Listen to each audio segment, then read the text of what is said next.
Welcome to the Bourbon Jerk. Thanks for the click. What's up, everyone? So here we are at the end of the year. You know what that means? It's time for me to give you my top 10 whiskeys of 2024. My criteria is fairly simple. In order to make my list, it had to be a bottle that I was actually able to purchase this year. And these are going to be regardless of category: bourbon, rye, finished whiskey, single malt, whatever. So first we've got Smokeye Hill Barrel Proof. This one got quite a bit of attention this year when it won Fred Minnick's Ascot Award for Bourbon of the Year. It's got a 5-year age statement, comes in at just over 130 proof. It's a unique mash bill of blue corn, yellow corn, rye, and malted barley, which is contract distilled at MGP and then aged in Colorado. I was able to purchase this one online for about $80-ish, and for me, this one absolutely lived up to the hype. I actually posted a short on this one, which you can check out here. Just a fantastic bottle. First one on my list here. Next, I've got Ben Holladay Soft Red Wheat Rickhouse Proof. Ben Holladay was one of my favorite distilleries this year, and this is a 6-year-old wheated bourbon coming in at just under 120 proof, distilled in the great state of Missouri. These are pretty widely available at around $70, $80. Some notes on this one were honey, vanilla, red fruits, with an absolutely explosive finish. Did post a review on this one earlier this year. And one of the things that I love about Ben Holladay is their bottles read like the back of a baseball card. They've got the floor levels, the percentage of the blends that each barrel was. So you can get really nerdy with these. This one's outstanding.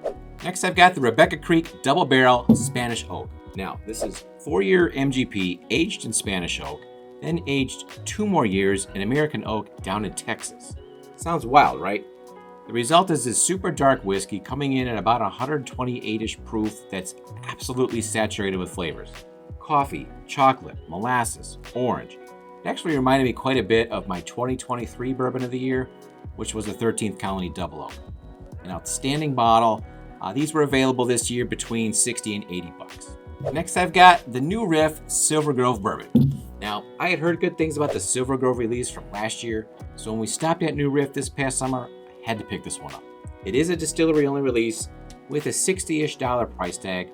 It's only got a 4-year age statement, and it comes in at 116.2 proof. Now, neither of those would necessarily grab your attention. What does set it apart from other New Riff bourbon is that this batch comes from barrels that were aged exclusively on the top 2 floors of the rick house, where it gets the hottest, and the result is this super concentrated flavored bourbon. It's fantastic. Next up, Bardstown Discovery Series number 12. Now, Bardstown has really dialed it in with the last few releases in this series. I really enjoy the 11, but the 12 just took it to a next level for me. This one comes in at 115.2 proof, and it's a blend of 4 different Kentucky bourbons, almost half of which is 14-year-old Wild Turkey distilling. The blenders over there were able to pull out all sorts of amazing notes with these different barrels, and the result is what could be the best all-around bourbon of 2024. These were pretty widely available for around $139. I happened to grab this when we visited Bardstown a few months ago. Before we get to the second half of the list, do us a favor. Smash that like button. Leave us a comment below.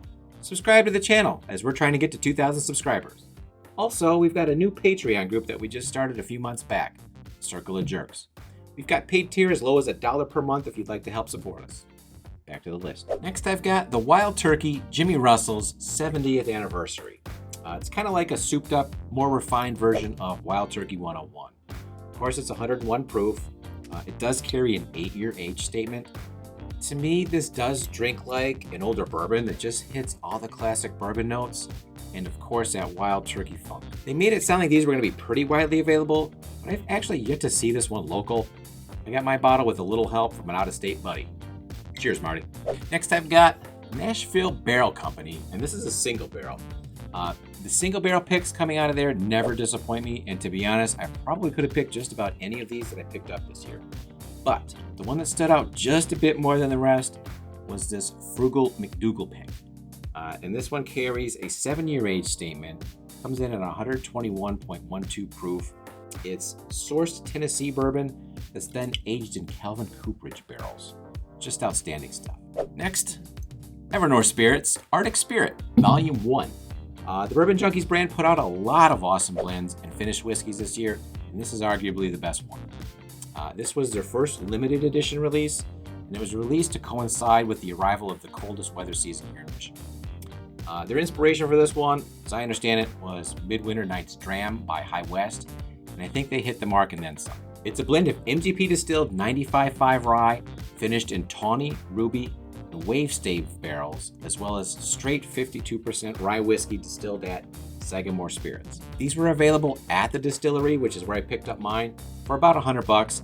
They were also available online for their Patreon members, and they did, I believe, also hit a handful of local stores here in Michigan.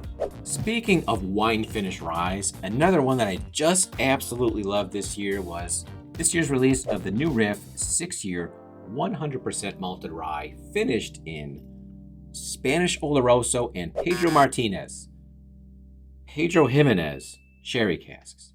This one comes in at 111.5 proof and is absolutely packed with flavors. This one was about $70, and while it was a distillery-only release, they did put a few of these up for sale online, which is how I was able to get this one. And thank goodness that I did, because I just friggin' love this one. And the last one on my list, Still Austin Tanager. I just posted a video about this one. Still Austin just had an incredible year in 2024, and they capped it off with this limited edition blend. It's a blend of the red corn, blue corn, and white corn bourbons, and it's actually billed as a cigar blend, even though it's not a finished whiskey. It's mostly 5 and 6 year bourbon, which was then blended using an ancient blending technique called Petit Eau to extract the maximum amount of flavor from the whiskeys, and boy did they ever do that. The result is one of the best and most unique, well-crafted whiskeys of the year. This is the priciest bottle on my list at almost $150, and I did get this one with a little help from a friend down in Florida. So there you have it, this jerk's top 10 whiskeys of 2024. And again, these were based strictly on bottles that I was actually able to purchase. Let me know in the comments below what you think of these picks. What were your favorite whiskeys this year? Let me know. I'd like to thank each and every one of you guys for checking out the channel this year. Every time you watched a video or clicked the like button or subscribe to the channel, it helped us grow. This has been an extremely fun year doing content and getting to know a lot of you in the community. And I'm looking forward to having a ton more fun and jerkiness in 2025. So cheers, thanks for watching, stay jerky.